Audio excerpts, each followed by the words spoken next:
Plusieurs points figuraient à l'ordre du jour lors de ce Conseil des ministres qui se tenait au Palais national. On ignore l'ambiance dans laquelle se déroulait la réunion de l'enceinte du palais, mais à l'extérieur, la tension s'est rapidement instaurée lorsque d'une part des bandits armés ont pris pour cible la résidence présidentielle et que les policiers ont tenté de riposter. Une situation qui a redonné au Champ de Mars son visage habituel depuis que les gangs y font régner leur loi. Petits marchands, passants, motards, tout le monde était obligé de se mettre à couvert pour éviter d'être blessé.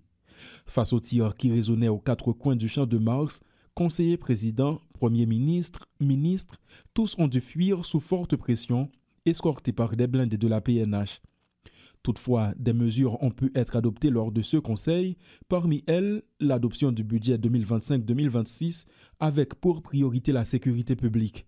Parlant de sécurité, la panique créée par les bandits témoigne de la gravité de la situation qui règne à Port-au-Prince, et ce, en dépit des déclarations des responsables.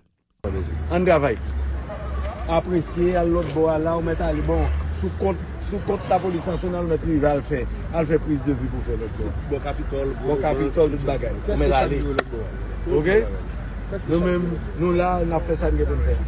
Ces dernières semaines, le Premier ministre Fils-Aimé, le conseiller président Leslie Voltaire, le chef de la PNH Vladimir Parizon et d'autres responsables ont arpenté certaines rues de la zone du Champ de Mars pour démontrer que la situation est sous contrôle. Pourtant, le chaos semé par les gangs ce jeudi matin remet en cause leurs affirmations.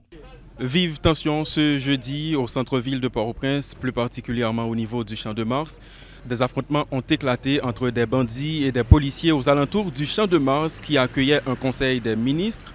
Ce conseil des ministres s'est déroulé sous forte tension, ce qui a contraint les autorités de fuir sous la menace des gangs. Cette situation a provoqué un vent de panique au Champ de Mars.